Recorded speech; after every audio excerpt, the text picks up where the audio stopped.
Bungalow number 17। ये कहानी 3 दोस्तों की है जिनका नाम विक्रम, सुनील और जॉन होता है, जो बम्बई शहर में नौकरी करने के लिए आते हैं। तीनों बचपन के दोस्त कुछ कर दिखाने का सपना लिए इस भीड़ भाड़ वाला दर्द झेलना पड़ता है। वहीं जॉन अपने पापा के बिजनेस में पहले से ही संघर्ष कर चुका था, जिस वजह से उसे इन सब चीज़ों की आदत सी हो गई थी। जॉन अच्छे से जानता था कि सफलता इतनी आसानी से नहीं मिलेगी, क्योंकि उसने अपने पापा को दिन रात मेहनत करते हुए देखा था। तभी तीनों को सुबह से भटकते भटकते शाम हो जाती है, लेकिन ना कोई नौकरी और ना ही कोई रहने का ठिकाना उनके हाथ लगता। तीनों मायूस होकर एक छोटे से होटल में खाना खाते हैं। दरअसल उनके पास कोई खास पैसे भी नहीं होते, वो तो सिर्फ अपनी 1-2 दिन की व्यवस्था बनाकर निकले थे। उन्हें लगा था कि आते ही उनके साथ कोई चमत्कार होगा और उनको नौकरी मिल जाएगी। तीनों एक बिल्डिंग के पास पहुंच जाते हैं।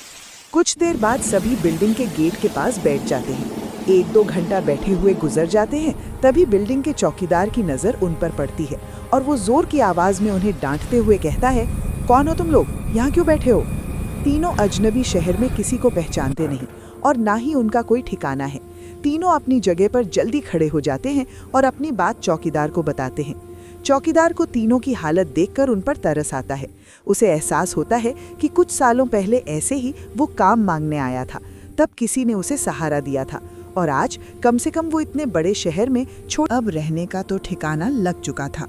तलाश थी केवल अच्छे काम की, जिससे उनका गुजारा चल सके। लेकिन आज भी उनके साथ वही होता है। सुबह से शाम हो जाती है, लेकिन तीनों हताश होकर वापस अपने स्थान आ जाते हैं। नौकर तीनों के लिए खाने का इंतजाम करके रखता है, जिससे उन्हें बहुत ही राहत मिलती है।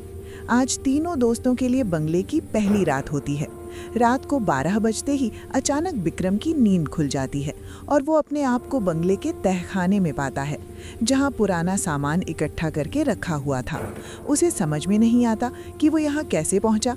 तभी वो घबराहट में अपने दोस्तों को आवाज़ लगाता है, लेकिन किसी को कुछ सुनाई नहीं देता। तभी उसके कानों में सब कुछ सुनाई देना बंद हो जाता है और सिर्फ एक औरत के रोने की आवाज़ जाती है। विक्रम चिल्लाकर पूछता है, कहाँ हो तुम, क्यों रो रही हो? अगले ही पल विक्रम अपने बिस्तर में होता है। वो डर के कारण पसीने से लथपथ हो जाता है। वो अपने दोस्तों को जगाता है। सुनील और जॉन दोनों उसकी बात का मजाक उड़ाते हैं और कहते हैं, तुमने कोई सपना देखा होगा, इस बंगले में तो हमारे अलावा कोई भी नहीं है। और विक्रम भी अपने दोस्तों की बात का यकीन करके इस घटना को बुरा सपना समझकर नजरअंदाज करके सो जाता है। सुबह उठते ही तीनों दोस्त फिर से तैयार होकर काम ढूंढने निकल पड़ते हैं, लेकिन जैसे ही वो बंगले के गेट से बाहर निकलते हैं, अचानक कोई औरत आकर विक्रम की चिट्ठी देती है, जिसमें लिखा होता है, तुम इस पते पर जाओ तो काम मिल जाएगा। और औरत अचानक भागते हुए उनकी नजरों से ओझल हो जाती है। तीनों दोस्त की सोच में पड़ जाते हैं कि हमें काम की जरूरत है, ये इस औरत को कैसे पता? लेकिन तीनों को काम की बहुत ज़रूरत होती है। उन्हें लगता है कि भगवान ने उनकी मदद करने के लिए किसी को भेजा होगा और तीनों उसी दिशा में आगे निकल जाते हैं, जहाँ का पता उस कागज़ में लिखा होता है। यहाँ पहुँचते ही उन्हें एक बहुत ही बड़ी बिल्डिंग दिखाई देती है। दरअसल ये बहुत बड़ी कंपनी होती है और तीनों कंपनी के गेट पर पहुँचते हैं और वहाँ के सिक्योरिटी गार्ड को चिट्ठी दिखाते हैं। सिक्योरिटी गार्ड चिट्ठी नियुक्ति विभाग के पास भेज देता है और जैसे ही प्रबंधक को वो चिट्ठी मिलती है तो उसमें उसके मालिक का हस्ताक्षर होता है। वो उन तीनों से पूछता है, आप हमारे मालिक को कैसे जानते हैं? तभी विक्रम जवाब देते हुए कहता है, मैं तुम्हारे बॉस का दोस्त हूँ। अब प्रबंधक के